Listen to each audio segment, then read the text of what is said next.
Vamos ver aqui, ó. Cidadão Silvestre, sou leigo em questões políticas, creio plenamente que esse bandido vai dar o golpe. Imagino que será dentro de 3 meses no máximo. Esquerda tá filosofando demais e agindo pouco. Cara, o problema entrou um democrata no governo americano. Esse é o primeiro ponto. O Brasil é um país que entrega suas riquezas de forma muito fácil. Muito fácil. Então, não há por que implementar uma ditadura politicamente no Brasil. Como assim? Quando você tem um lugar que tem pessoas que não querem entregar o petróleo facilmente, as suas riquezas facilmente, então você faz uma intervenção militar, você coloca no poder alguém que te favorece, e com isso você tenta golpe e faz outras coisas. Quer exemplo disso? O Hugo Chávez sofreu algumas tentativas de impeachment, tentativa de golpe na Venezuela. E o que aconteceu no caso do Hugo Chávez? Deram um golpe nele, mas ele voltou. Por que ele voltou? Porque ele tinha apoio popular. Então, nesse caso, acontece o seguinte, o Bolsonaro ele pode tentar, não estou dizendo que ele não vá tentar isso, mas ele não tem clima para isso.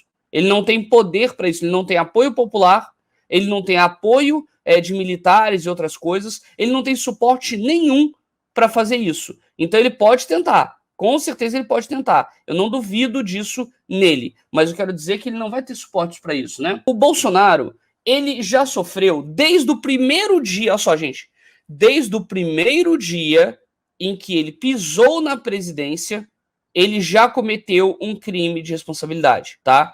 Lembrando, o que é um crime de responsabilidade? Não é um crime comum, ele é um ato administrativo que é algo imoral administrativamente e que pode fazer com que o presidente seja retirado por conta deste ato, tá certo? Eu vou explicar para vocês agora qual foi o primeiro ato que ele cometeu e que já geraria o pedido de impeachment. Vamos lá. O primeiro ato que ele cometeu foi retirar o COAF do controle fazendário e colocar para o ministro da Justiça. Esse ato, ele foi um ato no mesmo momento em que o filho dele, né, estava sendo investigado. Então, quando você tem um filho seu sendo investigado, qual é a sua atitude como gestor? É não interferir naquele setor. E se por acaso houver alguma situação a ser feita naquele órgão, que ele seja autogerido. Você não deve interferir. E outra coisa, um órgão fiscalizador, ele não é do Ministério da Justiça. Não deveria ser. Em nenhum país é. Aí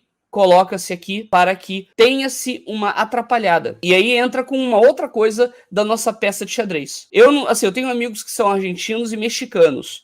Aí os meus amigos mexicanos, eles não suportam Maria del Barrio. Tipo, eles não suportam. E aí, o que eles estavam contando pra mim? Olha, Bruno, essa situação do seu país tá estranha, né? Aí eu falei, sim, é muito complicado. Inclusive, parece uma novela mexicana. Por quê? Olha só, o Lula, ele foi processado e perseguido por um juiz que não tinha competência para atuar no caso dele. Por quê? Porque o Lula não mora em Curitiba, sim em São Paulo, nem em São Bernardo do Campo, então deveria ser ou um juiz de São Bernardo, ou então da capital de São Paulo, caso houvesse alguma questão ligada à cidade de São Paulo, ou ainda Brasília, que seria onde o ato poderia ter sido cometido, ou ainda no Rio de Janeiro, se você entendesse que existe uma sede da Petrobras ali e que você acha que houve um ilícito ali. Curitiba não tem nada a ver com isso. E aí o que acontece? Esse mesmo juiz que tirou o Lula da disputa à presidência é o mesmo juiz que vai lá e aceita um cargo de ministro da Justiça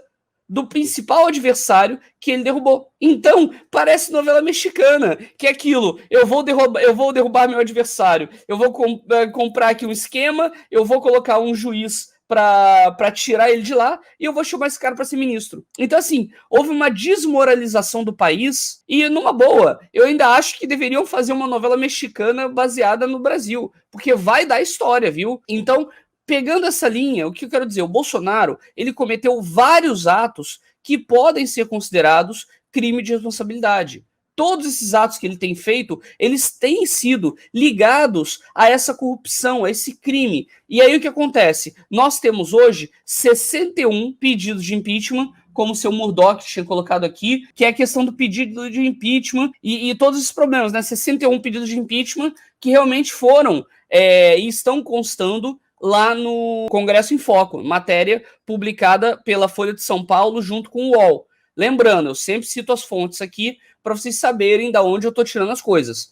Aí, vamos lá, quer dizer que ele não despachou nenhum processo? Ele não colocou nenhum para os deputados apreciarem, mas ele despachou alguns, arquivando. Por quê?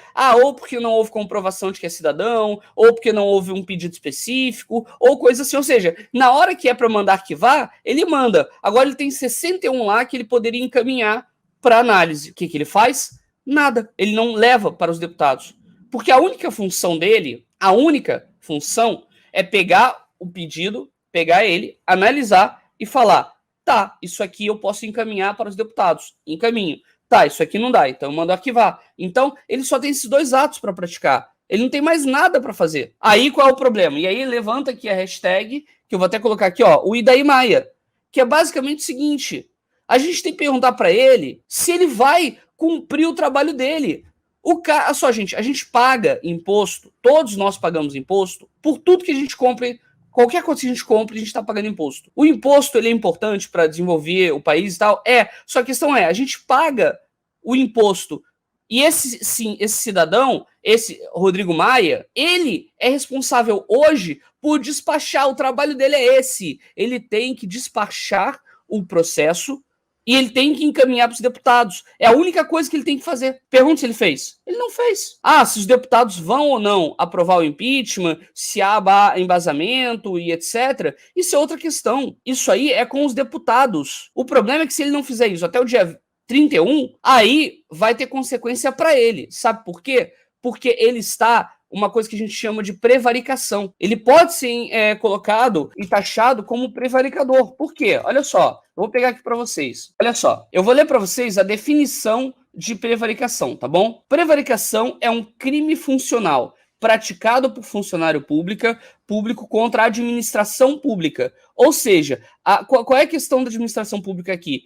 Ele tem que despachar, ele não está despachando nada, tá? A prevaricação consiste em retardar, deixar de praticar ou praticar indevidamente ato de ofício ou praticá-lo contra disposição expressa de lei para satisfazer interesse ou sentimento pessoal. Então, pessoal, o grande ponto que eu tô colocando aqui é que existe esse crime de prevaricação, que ele é previsto no artigo 319 do Código Penal, tá certo? Eu vou até colocar aqui para vocês o artigo completo, para vocês terem a noção disso que eu tô falando, tá? Artigo 319, tá vendo? Olha, o que eu falei, retardar ou deixar de praticar. Ou seja, o cara não tá despachando. Isso não é crime de prevaricação? Porque é um ofício dele. A única pessoa... Gente, olha só, para vocês entenderem, vou deixar aqui.